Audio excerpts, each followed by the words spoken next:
Listo. Pues, ¿cómo han estado? ¿Todo bien? Bien, profe, gracias. Muy gracias.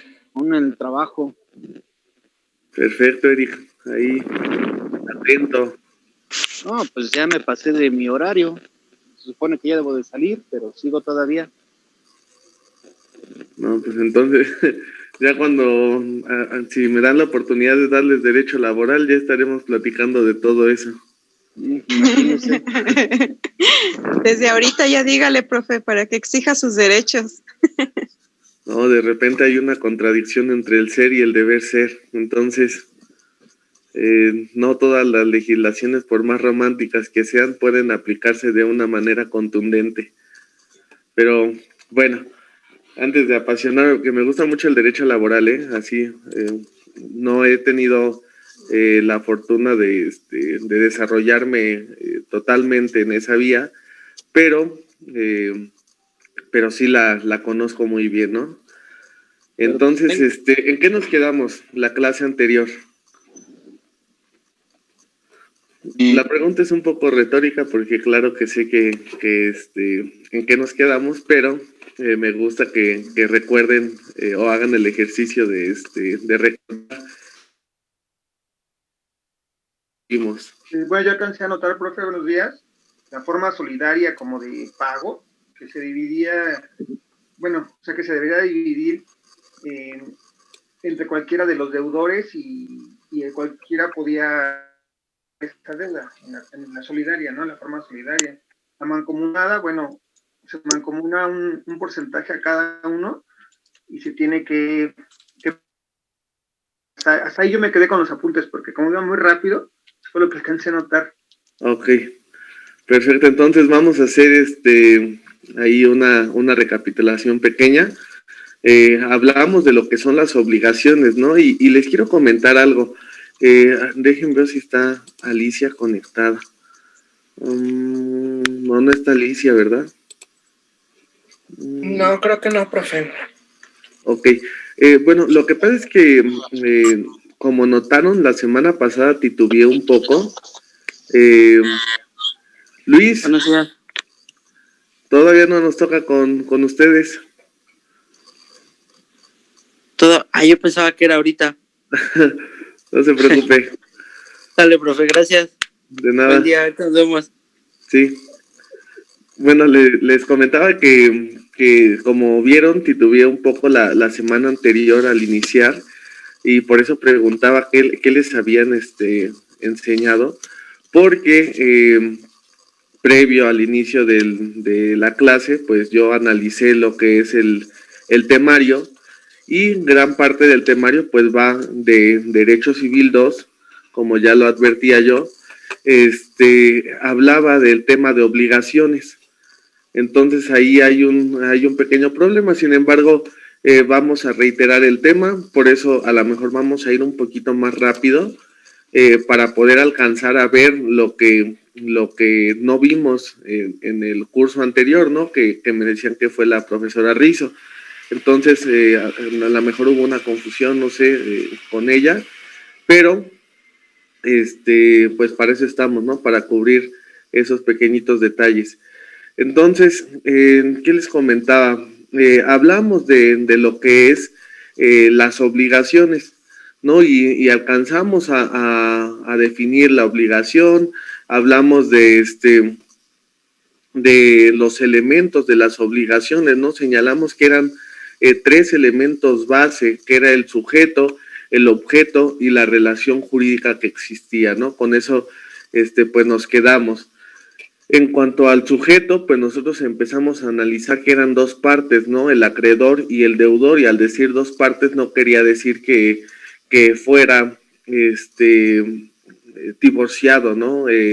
O que fuera unilateral, sino que puede ser de carácter pluripersonal, y al ser pluripersonal pudimos nosotros advertir que eran diferentes números de personas, ¿no? Que podían ser un número mayor de acreedores y un número unilateral de deudores, pero también podíamos hacer una mezcla, ¿no?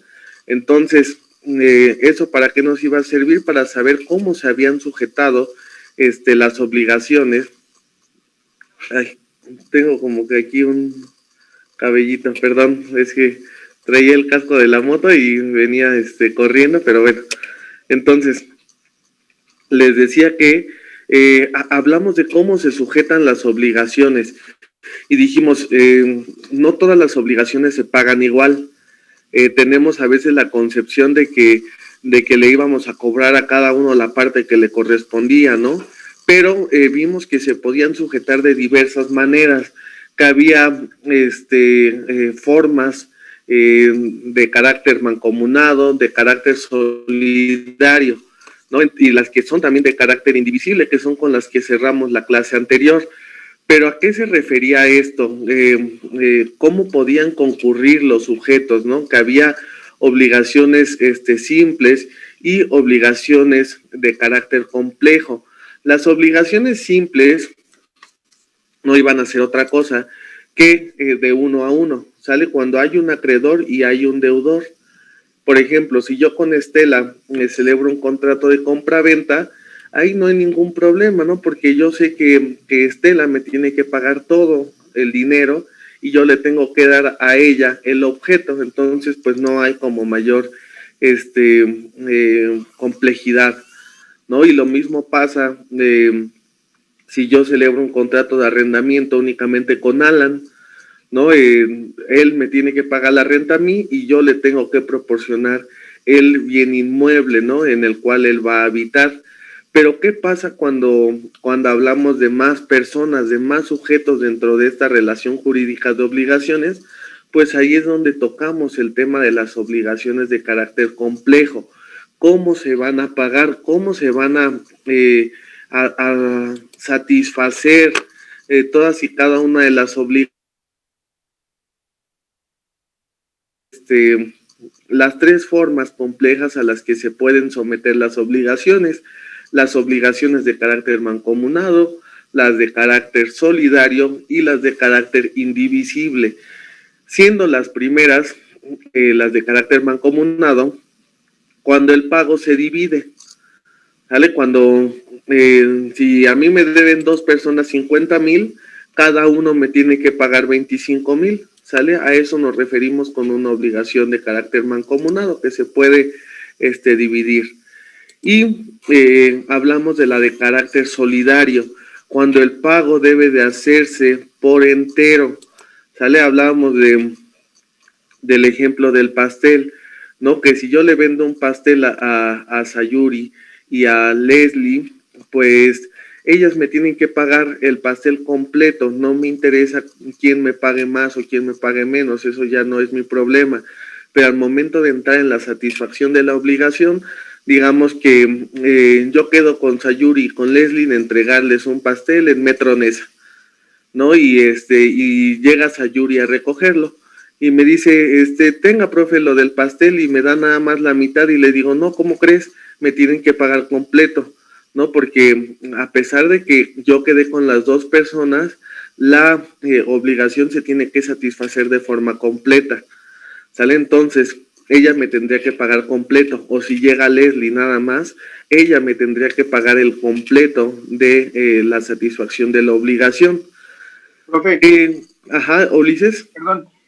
Bueno, aquí, puede suceder, a lo mejor yo he escuchado, en que las 2 personas, por ejemplo, en el ejemplo que está poniendo usted del pastel, tienen algunas diferencias entre ellas, y le entrega el pastel y le dice, ¿sabes qué? Yo te doy mi parte que me corresponde y arréglalo con la otra persona porque ya no le hablo. Ahí ¿cómo se podría resolver? Decirle, no te acepto nada porque me estás dando el 50%, ponte de acuerdo con la otra persona, o dame el 50%, ¿cómo sería ahí, profe, en caso de que una se negara a pagar? Ok, que ese es de lo más común del mundo, ¿no? Y eso lo advierte Ovalle Favela al momento de hablar de la teoría general del proceso. Pero vamos a bajar el concepto. Estas formas que les estoy diciendo de pago son formas previas, ¿sale? Cuando uno se está poniendo de acuerdo con las personas, asimismo apoyado en la lógica, ¿no? Y digo apoyado en la lógica porque antes de entrar al ejemplo, diré la tercera de las formas, que es la forma indivisible, que era por la lógica, ¿no? y que dijimos que por lógica no me podían pagar la mitad porque no se podía dividir tampoco el objeto, y hablamos del carro, ¿no? Entonces, ahora sí, ya teniendo claro esas tres formas, la mancomunada, la solidaria y la indivisible, tocaremos lo que nos preguntó Ulises. Dice Ovalle Favela, las obligaciones son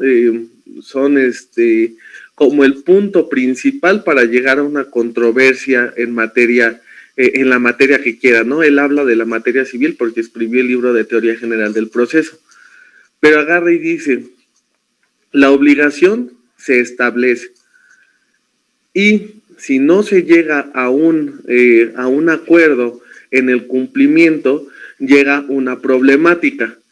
Y de esa problemática nace un concepto que él acuña y dice la amigable composición. Cuando no se llega a esa amigable composición ya tenemos el problema, ya como dice Ulises, ya no me quiere pagar una de las partes, ahora sí viene una controversia. Esa controversia ya ya puede ser jurisdiccional. ¿A qué le llamo jurisdiccional? A impetrar una demanda, a meter una demanda, a presentar una demanda, ¿sale? Así es como se satisfacería esa situación. Pero ¿cómo lo haríamos valer? Se pregunta Ulises. Pues a mí Leslie me dice, pues yo te pago la mitad que me toca y a mí no me interesa, ¿no? Ya tú arréglate. Pero, ¿qué son las obligaciones? Las obligaciones son situaciones de hecho que nos dan a conocer la necesidad de una persona de recibir algo y impone la tarea de cumplir con ello.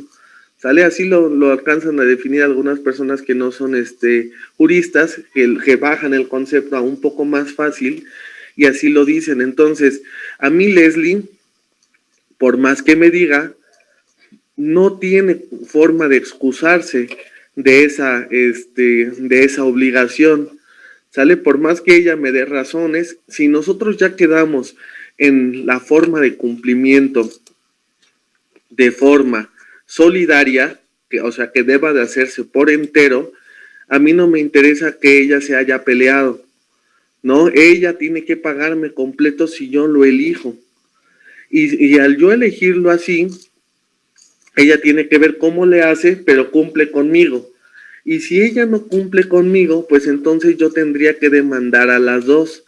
Pero a las dos les demandaría el completo, no 50 y 50. No sé, imaginemos que ya todo se fue muy lejos, no llegamos a la amigable composición. Y Leslie y Sandra agarran y me dicen, no te vamos a pagar, ¿no? Que ella te pague la parte que le toca y yo te pago la parte que me toca y ahí tú ves cómo le haces. Y entonces yo digo, bueno, pues yo soy abogado, a mí no me interesa perder el tiempo y pues sirve que ejercito un poquito de postular el derecho, ¿no? Entonces yo agarro y demando a las dos. Pero al momento de querer ejecutar, yo le puedo ejecutar tanto a Sandra como a Leslie el 100%. Y posteriormente, una de ellas podría entablar una demanda en contra de la otra para que le pagara el 50% que pagó en su nombre. ¿Sale? Entonces, así es como funcionaría.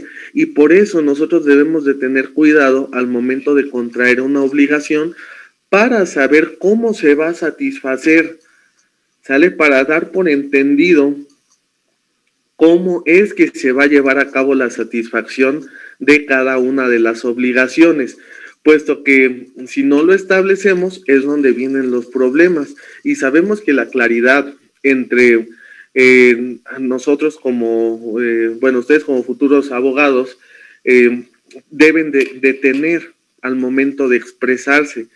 Y porque muchos de los problemas que salen o que surgen en la vida cotidiana vienen por malos entendidos o por dar mayores confianzas de las que se tiene.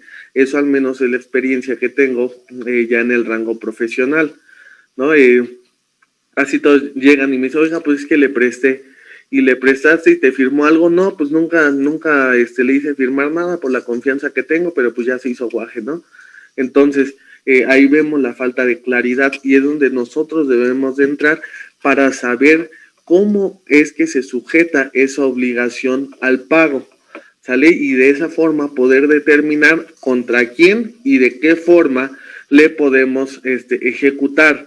Ahora bien, si nosotros estuviéramos frente a una obligación de carácter mancomunado, que recordemos que la mancomunada, pues el pago se divide, yo no podría ejecutar contra Leslie y contra Sandra el 100% por separado. De forma obligada, yo le tendría que ejecutar solamente el 50% a cada una de ellas. Entonces, de esa forma vamos a entender cómo vamos a llegar al cumplimiento. Ahorita puse un caso muy básico, pero ya en la vida profesional podemos encontrarnos con un contrato de compraventa de un bien inmueble, por ejemplo, sale de un terreno. Entonces, en el terreno, en esa compraventa, nosotros debemos de atender al contrato mismo y sobre el contrato vamos a establecer una cláusula de pago y una cláusula de incumplimiento de pago, ¿sale? Entonces, esa obligación vamos a ver si fue solidaria o mancomunada o más bien por su naturaleza no es indivisible, ¿sale? Puede ser mancomunada o solidaria. Entonces, de esa forma vamos a atender cómo nosotros como postulantes en derecho vamos a redactar la demanda y de ahí vamos a ejecutar el pago en beneficio de nuestro patrocinado, ¿sale? Entonces, de esa forma nosotros tenemos que atender y entender cómo se van llevando a cabo las interacciones de las obligaciones, puesto que si nosotros no lo atendemos desde ahorita, después cuando estemos en introducción al estudio del clínica de derecho procesal mercantil, clínica de derecho civil, o sea, ya en las procesales, no vamos a entender cómo vamos a ejecutar y mucho menos pues ya ya cuando estén postulando. ¿Sale? Entonces, para eso lo debemos de entender desde ahorita. ¿Alguna duda con las formas de satisfacción de las obligaciones? No, profe, gracias por la respuesta. Sí, profe, tengo una duda. A ver, dígame. En indivisible, usted comenta que es por lógica, es el pago completo de igual manera. ¿A qué se refiere con lógica? Bueno, no vamos a definir lógica porque todavía no lo alcanzan a definir por completo muchos de los sociólogos incluso, pero hablemos de la divisibilidad de los pagos por la naturaleza del objeto indirecto. El objeto, recordemos que es directo e indirecto, ¿sale? El objeto indirecto hablábamos que era la cosa, ¿sale? Que era el bien con el que estamos tratando, y el objeto directo va a ser el de dar, hacer, no hacer o tolerar, ¿sale? Eso es lo que nosotros manifestábamos. ¿Y a qué viene con este tema? Pues que los de carácter indivisible van a tener una forma de naturaleza que impide fraccionarlo. Entonces, esa falta de posibilidad de fraccionarlo impide también que se cumpla con una obligación de carácter de carácter divisible. Como ejemplo poníamos que un carro, ¿no? Que no le podía yo vender a Sandra y a Leslie un carro porque y quererlo encuadrar en una obligación indivisible en atención a que la naturaleza jurídica del objeto y la naturaleza física nos impedía hacer una división de uso. Sandra no podía llegar y decirme, oye, yo te pago a ti la mitad del carro que me corresponde porque yo solamente ando usando la mitad, ¿sale? Y yo diría, no, pues ¿cómo que estás usando la mitad? No, eso es pues realmente imposible. Entonces, la naturaleza del objeto hace que sea imposible la división de la obligación en cuanto a la satisfacción de la misma. pero es importante aquí notar que puede haber más ejemplos que veremos ya en uno de los temas que tenemos destinados dentro del temario, que nos llevará a retroceder a este momento, y les diré, de acuerdo con lo que vimos, vamos a recordar lo del primer tema, que es las formas en las que se pueden sujetar las obligaciones, y lo entenderemos mejor, pero esto lo dejo como preámbulo para que no alcancemos a invadir lo del tema 5, que es donde vamos a abordar otra vez esto. ¿Sale? Ok, profe, gracias. Más o menos, dice. Bueno, ya nos quedará claro en el momento oportuno. ¿Sale? Me espero al tema 5. Va. ¿Por ahí alguien más que tenga alguna duda? ¿No? Bueno, entonces seguimos. Ahora que tenemos claro esta parte esta parte estructural de los sujetos, que es en donde nos encontramos, debemos de entender que no podemos concebir una obligación si no es mediante la existencia de personas que estén interviniendo dentro de nuestras relaciones jurídicas, ya que no puede haber una obligación si no hay sujetos intervinientes. Eso también atiende a una situación lógica, ¿no? No surge nada, o más bien dice un filósofo, la nada produce, ¿sale? Entonces, habiendo sujetos, también hay, puede haber obligaciones. Y si ustedes me preguntaran, ¿siempre se requieren de las dos partes para generar una obligación? Yo les podría decir que sí, pero le pondría un asterisco aclaratorio. En atención a que hay relaciones jurídicas de carácter individual que generan obligaciones. ¿Qué ejemplo tenemos? Como ejemplo podríamos tener la donación. La donación es un acto unilateral, y al ser unilateral genera solamente que una persona tenga obligación, sale la obligación de entregar el bien, y el otro no tiene que hacer nada.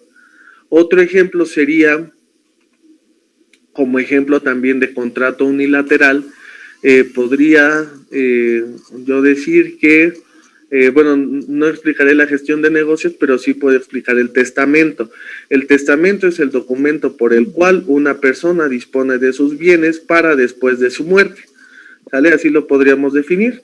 Entonces, cuando yo cuando yo otorgo más bien el derecho sobre un bien a alguien, entonces lo único que pasa es que una persona fue la que se obligó a entregarlo, sale, ya la otra hará las gestiones, pero pues no hay alguna obligación como tal para recibirla. Eso en la generalidad, porque también hay un tema dentro del derecho civil que se llaman legados, ya lo irán atendiendo ustedes. Entonces, de esa forma podemos entender que las obligaciones siempre van a tener dos partes, acreedor y deudor, salvo sus honrosas hay particularidades, ¿sale? Tiene ahí sus salvedades. Sin embargo, la regla general es que siempre se requiere de dos partes, deudor y acreedor. Y entendido esto, ahora pasamos al tema del objeto. ¿El objeto qué es? El objeto pudiéramos decir que es una de las partes más importantes del derecho real, pero antes de iniciar con todo esto, les pregunto si ustedes ya saben qué son los derechos reales y qué son los derechos personales. Por ahí si ya bueno, eso lo tuvieron que atender a lo mejor en otra clase, que es Introducción al Estudio del Derecho, en donde se desglosa la tipología de la forma de los derechos, ¿no? Entonces, no sé si ustedes ya lo conocen, derechos reales y derechos personales. Bueno, daré un pequeño esbozo, también se los encargo para que lo puedan checar en la semana y no se queden como con ese pequeño vacío. Los derechos reales y los derechos personales entran a colación del tema porque también hay obligaciones reales y obligaciones personales. Las obligaciones reales van de la mano con la cosa, ¿sale? Así lo aprendí yo y nunca se me va a olvidar, ¿no? Van de la mano con la cosa. ¿A qué me refiero con esto? A que hay un derecho real sobre un objeto tangible, ¿sale? Imaginemos que aquí tengo mi celular. Yo puedo hacer lo que quiera con este objeto porque es mío, es de mi propiedad. Entonces yo sobre él tengo un derecho de carácter real. Y ahora pensemos que ahorita mismo en esta clase estamos frente a un derecho de carácter personal y a una obligación de carácter personal en la que yo me comprometí con la institución de cumplir con una obligación a cambio de un pago, ¿sale? Que es el transmitir el conocimiento sobre la materia de derecho civil. Y entonces ustedes tienen el derecho de recibir ese conocimiento. Si se fijan dentro de esto que estoy diciendo, el conocimiento es algo de carácter intangible, pero que es algo sobre lo que ustedes tienen la capacidad y la necesidad de recibir. Lo mismo pasa con los servicios, ¿sale? Cuando nosotros tomamos un taxi, no es que tengamos todo, no es que nos subamos y nosotros estemos adquiriendo la propiedad del taxi, no, estamos recibiendo el servicio por parte de la persona que está manejando para que nos pueda trasladar a un punto. Entonces, esa sería una obligación de carácter personal, sale sobre un derecho personal, aunque va un poquito más allá, elevado la explicación de lo que es un derecho real y personal. Sobre las obligaciones reales y personales podría ser esta explicación suficiente para dar satisfacción a este tema. Entonces, habiendo entendido que existen obligaciones reales y obligaciones personales, pasamos a este tema del objeto. ¿Sale? ¿Qué es el objeto? Decíamos, el objeto lo podemos dividir en dos, el objeto directo y el objeto indirecto. Sin embargo, desde los romanos, y esto lo llegamos a tocar en derecho romano, existían formas de obligaciones, ¿sale? Las obligaciones de dar, las obligaciones de hacer y las de no hacer, que ya saben que los romanos siempre eran muy elegantes y le llamaban dare, facere, non facere, ¿no? Entonces, podríamos agregar en la actualidad una cuarta teoría que no veían, por así decirlo, los romanistas, ¿no? O en su época, los romanos, que puede ser la de tolerar. Entonces, podemos decir que en la actualidad podemos encontrar cuatro formas de obligaciones de acuerdo con el objeto, claro está, las de dar, las de hacer, las de no hacer y las de tolerar, ¿sale? Dar, hacer, no hacer y tolerar. Esas van a ser las cuatro clasificaciones de las obligaciones de acuerdo con su objeto, ¿sale? Me pueden hacer así no sé, yo cuando tengo el pizarrón pues hago una llavecita y le pongo clasificación de obligaciones de acuerdo con el objeto, dar, hacer, no hacer y tolerar, ¿sale? Esas serían las cuatro formas. ¿A qué nos referimos con cada una de ellas? Pues cuando hablamos de dar, hablamos de un derecho de carácter real. Si yo agarro y ahorita a Alan le digo, Alan, vamos a celebrar un contrato de compraventa de mi celular, ¿sale? ¿Cómo queda satisfecha la obligación? ¿Cómo creen que concluye? pues va a concluir con la entrega del teléfono, ¿sale? Es una obligación de dar. Yo le doy mi teléfono y él me paga el dinero, ¿sale? Es una obligación de dar un objeto de carácter indirecto que sería de carácter tangible. Entonces es una forma de derecho real. Cuando hablamos de una obligación de hacer, imaginen que vamos que vamos caminando y vamos a tomar el transporte público colectivo, nos subimos a un micro, ¿sale? Entonces, el del micro, ¿qué tiene que hacer? Llevarnos a otro punto, ¿sale? Es una obligación de hacer, ¿sale? Esa obligación va a ser la que va a ser, más bien la que va relacionada con los derechos de carácter personal, ¿sale? Y con las obligaciones personales, en donde una persona se obliga a hacer. Yo, por ejemplo, ahorita estoy impartiendo la clase. Yo estoy cumpliendo con esa obligación de hacer, ¿sale? Las de dar siempre van a ser reales y las de hacer siempre van a ser personales. Hay también obligaciones de abstención, ¿sale? Esas obligaciones de abstención también las estaremos viendo más adelante, más a detalle, pero ahora mismo podemos tocar las de tolerar. Las de tolerar, que son, que sí las conocían los romanistas, le llamaban preti, pero actualmente las podemos ver en un tema que se llama servidumbre. ¿Alguien sabe qué es una servidumbre de paso? ¿No? Por ahí, alguien que haya escuchado un tema así parecido. Pues se puede decir que son las personas que les ayudan en el hogar.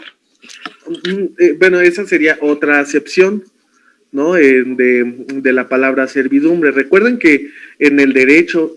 ¿Alguien que sirve, no, profe? ¿Que sirve a alguien? Por ahí va un poquito, pero a lo que me refería es que nunca pierdan de vista este consejo que les estoy dando. Cuando intenten definir algo, hay que bajarlo al contexto, ¿sale? Porque hay palabras que pueden tener diferente significado, aunque sea totalmente lógico.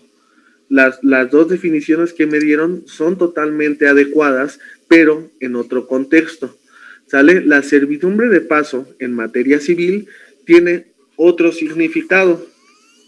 ¿Puedo leer Imaginemos, lo que tengo, profesor? Perdón, ¿mande? ¿Puedo leer lo que tengo de servidumbre? A ver, dígame.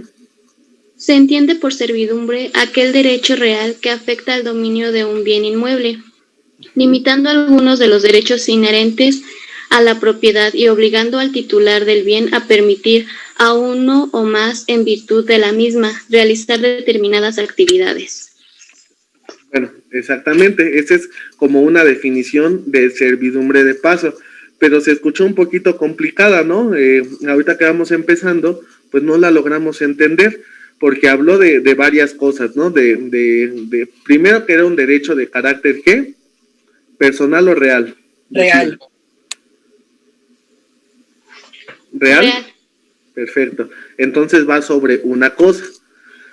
Dice que es sobre un bien inmueble. Imaginemos que Alan, Estela, Lubiam, Sandra, Leslie y yo compramos, bueno, en total tenemos que ser 5, ¿no? Nos venden un lote, sale un terreno, por así decirlo. En ese terreno lo vamos a dividir en 5, ¿sale? Imaginemos que este es el terreno. Este es el terreno que compramos. Y como ven, este es el completo y tenemos 5 terrenos, ¿sale? Y digamos que esta es una calle, esta es otra calle, esta es otra calle y esta es otra calle. Y dice la definición que nos regaló Sandra, que la gente tiene que aguantarse, ¿no? No lo dice así, pero tiene que aguantar algo de una de las personas. Digamos que todos tienen posibilidad de acceder a la calle, ¿no? Esta persona, este inmueble puede tener su puerta aquí, este inmueble puede tener su puerta aquí, este inmueble puede tener su puerta aquí o aquí, etcétera, ¿no? Pero, ¿qué pasa si yo me quedé con este? Yo no tengo posibilidad de dar acceso a la calle, ¿o sí? Entonces, ahí, ¿qué es lo que tengo que hacer? Tengo que llevar a cabo una acción demandando el derecho de paso, la servidumbre de paso, para que alguien me dé chance u oportunidad de agarrar un cachito y para poder pasar a mi domicilio y tener acceso a él.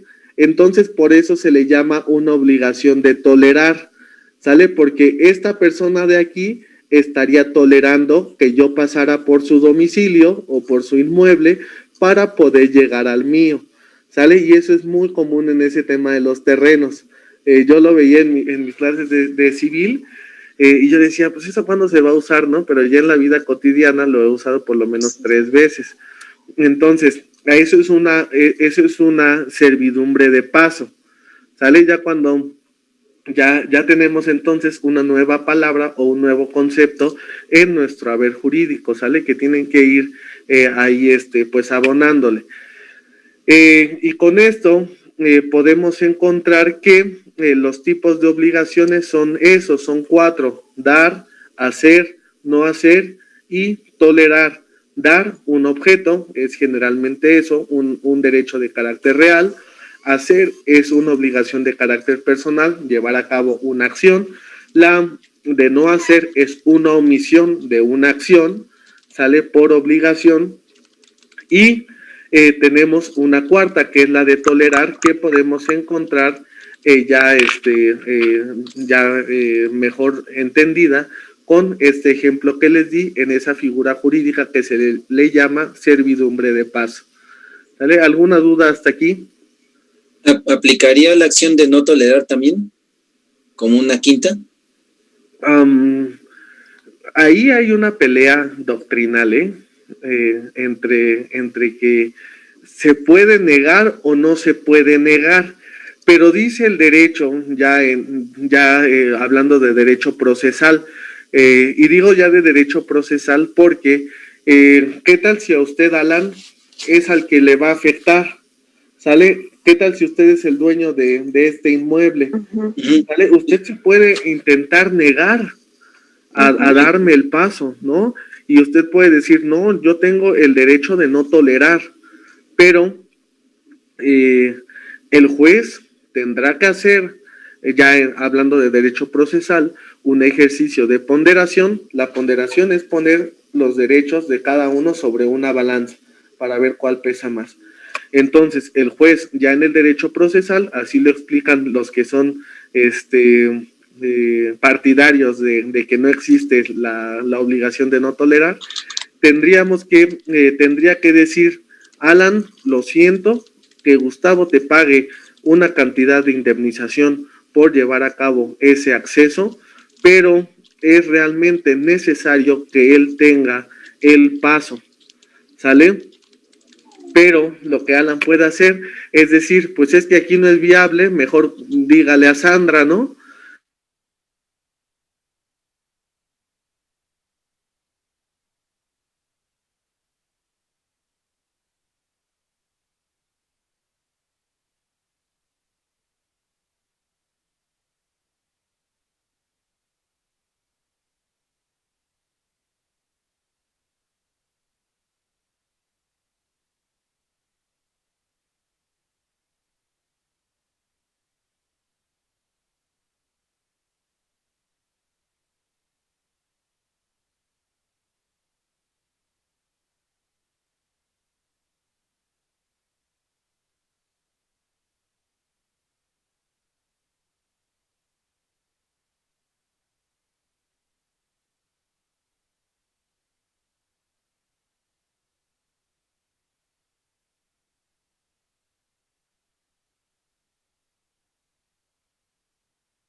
Me suena su apellido, ¿eh?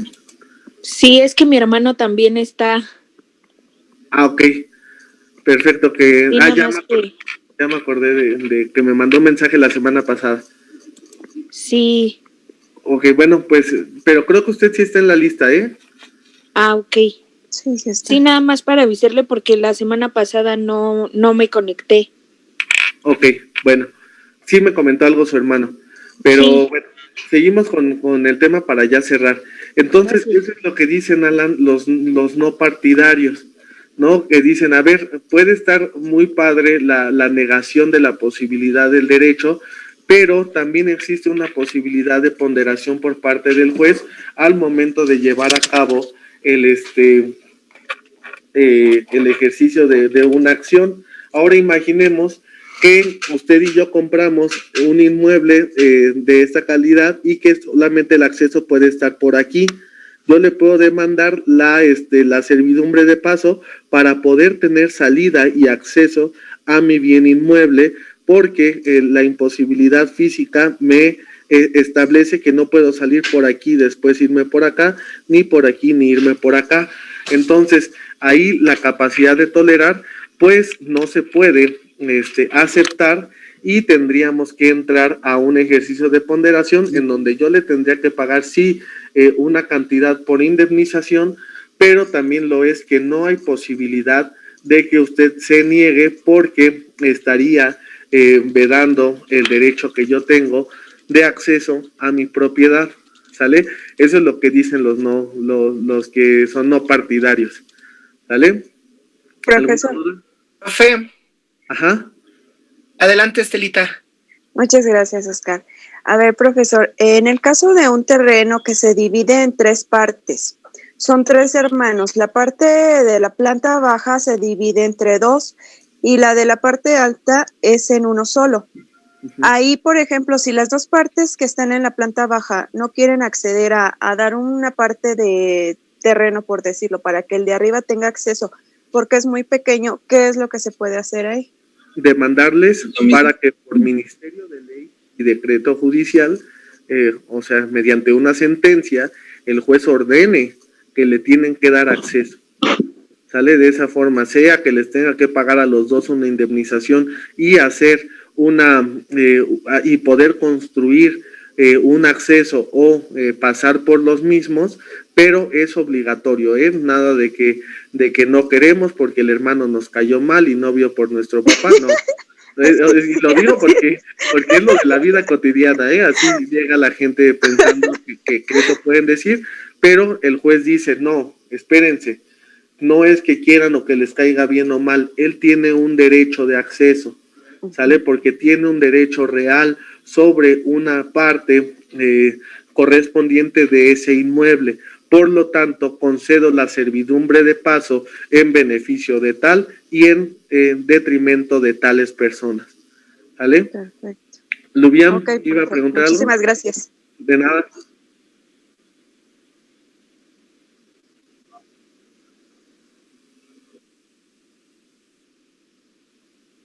La servidumbre de paso sí, pero la obligación de tolerar, no.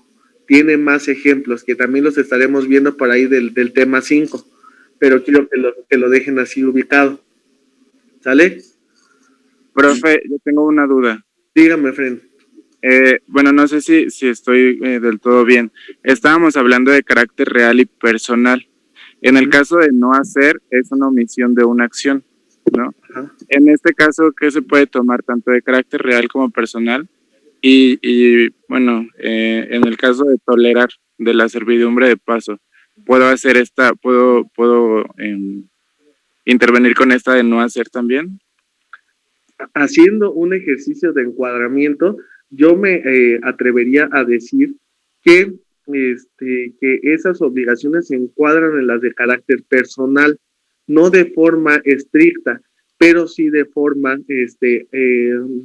dirían también los civilistas, en amplio sentido. ¿Sale? En un sentido amplio, claro que no hablamos de un objeto, implica una acción, ¿sale? Entonces, es el abstenerse de no llevar a cabo el ejercicio, o más bien que ese derecho personal esté llevado al rango de una inactividad. Entonces yo lo vería en el cuadro de derechos personales, aunque también ahí hay una pelea entre doctrinarios, como lo es